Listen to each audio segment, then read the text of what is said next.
Hello everyone! Countess Rose here. So I'm going to be attempting this again. For those who have been watching my channel, I guess at this point in time it was several months back, I attempted the 100 Days of Animation Challenge and failed horribly. I didn't even make it to day 20. Like seriously, I did better on my Inktober this year and I got to day 27. I was very pleased with that, by the way. But we have 100 Days of Animation, and it is a challenge where basically no matter what is going on, in your life, you have to sit down and spend a minimum of half an hour working on animation. It's not just like animating stuff, it's working toward completing an animated project. And I'm currently watching a couple other people who have already done the challenge, and I'm watching their struggles and their mental breakdowns of this. But, so now y'all get to watch mine. And what I've seen from most people is they usually do a video a day, and because I'm not suicidal, I'm going to be doing a video a week.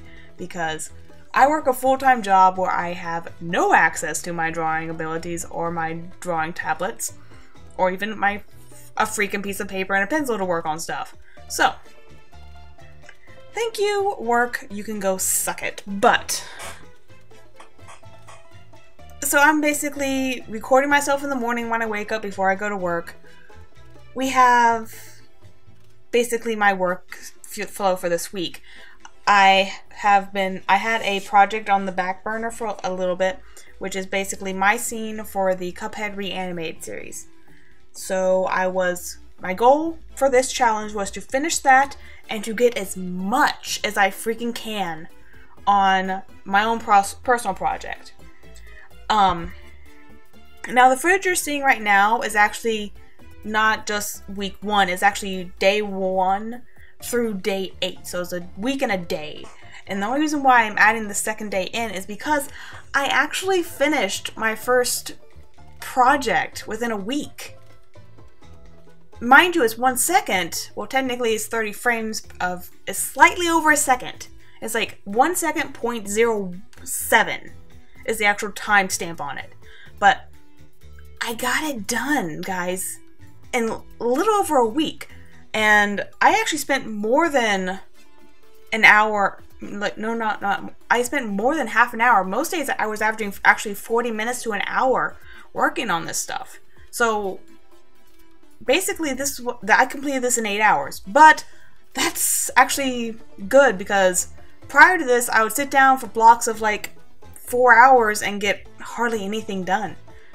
And I found that actually working in smaller increments actually helps my productivity because basically my workflow is I wake up, I have breakfast, I get a shower, I sit down until my alarm for work goes off, and then I get up, pack a lunch, and go.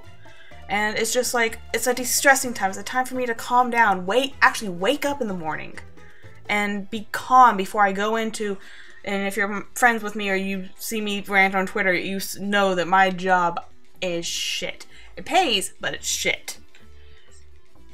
And what can I say? Animation, it's keeping me sane at this point. Some people will think basically you're doing the same thing over and over again, just slightly different. You're drawing the same frame basically over and over and over again and making small changes to create the illusion of life. And some people can see that as insanity, but it's actually keeping me sane. It's keeping me grounded. And I find that kind of freeing, actually. But I was actually very pleased when I was actually able to complete something in about a week. I have never completed something in that short of a time span. Usually I have things spread out over months and it looks like crap. I will be first to admit I'm not 100% pleased with how it came out. Like, there's a couple things like the dots on King Dice's head sometimes flicker between colors, but I got it done. And that's the thing. Like, my animation skills are shit at this point, and my goal is like, I'm an animator, but I'm a shit animator, and my goal is to become a better animator. It's like everyone who's an artist is an artist. The question is, what level are you at? And the goal is to get better. And I am slowly getting better through practice, because the only way you're going to get better at something is working your ass off. And that is what I'm doing. So here is the week 1 of this. I am thrilled. I'm excited. I got something done. I've been ranting about this, and I'm just happy. The amount of just like joy at seeing something completed, something that I actually wanted. I set out to do something and I did it. And I am horrible with actually following through. Like, I have like so many projects and so many sticky notes and so many binders just full of stuff, ideas, partial concepts, stuff like that that just never see the light of day. And it's just getting over that fear of failure. Like, you're scared to do something because you are scared that your skills are not up to par to get the image in your head, which is awesome. It's badass. You want to see that thing come to life, and you're scared of the disappointment and the failure of your skills not being up to par to fully realize what you have in your head.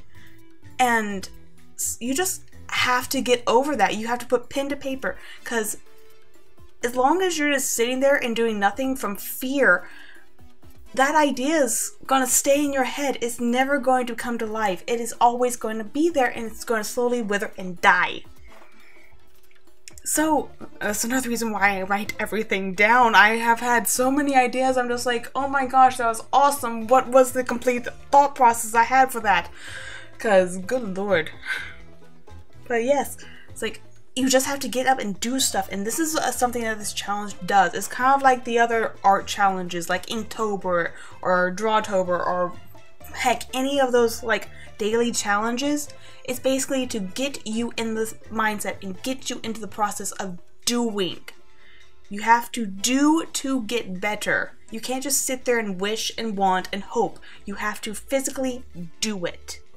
And I am loving this so far, just how I was loving Inktober, and I really do need to actually complete that Inktober challenge, but there's always next year. But hey, I got further in the challenge than I had any other year, and I was actually on top of my game for a while until I kind of petered out. I think it's because the last few prompts that I was working from, because I was working from the Drawtober prompt list, I just wasn't feeling them. Like the first like 20, I had instantaneous ideas of what popped into my head when I read those prompts.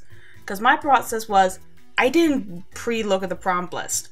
I basically had the prompt list, I wrote them down in my sketchbook, and I didn't pre-look, I didn't do research, I just came in, looked at the prompt sheet, and looked at it for that day, and I drew what popped in my head. And I think for like the last week that I actually partook in the challenge, I just wasn't feeling it. I was struggling and forcing ideas out, and I was not pleased with the ideas, which I had to get over. I didn't get over it this year. There's always next year. But seeing the fact that last year when I did this, I got to the day number 17, heavy air quotes on day 17, because I was probably about 7 days behind, and I was just like, I can't do this. I was just like, nope, I'm done. But for this challenge, I actually feel like I'm doing stuff. I'm actually seeing something that I want accomplished. Like, this is what I find different between the Inktobers and the Drawtobers and all those other drawing challenges or art challenges and the 100 days of animation. Because the 100 days of animation, you are trying to complete a personal project. You're not doing a prompt list of someone else's creation. You are trying to create something of your own, and it is just, woo! You actually have some motivation because you want to see this done. And for the second animation project that I have planned for this, which is, again, if you follow me on Twitter, it's Monster Light, which I have the cast. I'm currently only waiting on one person to redo their audio for me, and then I'll be editing together audio and then getting the animation done, because I already had the backgrounds done. I did the backgrounds months ago, and then I petered out and started freaking out mentally, I guess. and just kind of sat there and did nothing. And now I am gonna do if it kills me. But yeah, so I hope y'all join me on this journey. I'm going to be doing weekly videos of basically my process and talking about how I was feeling that week. And if y'all have ideas or want me to talk about a specific thing while I'm doing this, sure. But seeing that we have, I think, enough time for me to explain what I was actually doing in this process, so a little bit of the process. For my rough animation, I was using the program Krita, which is exceedingly cheap. Like, I don't know, like there might be a free version available. I bought the $10 version. And $10 for a drawing program that also doubles as an animation program. But, so I actually used like 4 different programs for this. Krita for the rough animation. I use Sai for the line art, and if y'all know Paint Tool Sai, the line work for that stuff is beautiful. Like, I've actually completely changed my work process where I'll do sketches for commissions in Photoshop, pump it over to Sai, which is compatible with Photoshop, praise the Lord, do the line work, which comes out beautiful, and then pop it back over to Photoshop and do the color and the effects and all the finer touches. It makes it look pretty. Which is what I did here. Where I did the line art in Sai, I had exported out every single frame, which was 30 frames, from, well, it wasn't exactly 30, because some frames I held on to them for 2s. And then I exported out the individual frames, did the line work in Sai, pumped it over to Photoshop, did the color in Photoshop, and then I popped it over into Premiere Pro and actually edited it all together, a nice little thing. I actually when I did my background, I did the background in 2 layers. I did the background layer, which is like the big thing that King Dice sits on, and then I had this little stack, these couple little stacks of poker chips that basically, so we can cover up some of the nastiness that is the King Dice's legs, because I was just like, no. So, and yeah, I just edited it all together, and it just looks lovely, doesn't it? So, next, I'm going to be working on Monster Light. I am looking forward to this. Oh gosh, I want this to turn out nice, and I'm looking forward to this. And I hope you all could join me on this journey, and until next time, guys, have fun, be safe, pray for me. I'm gonna need it. Bye.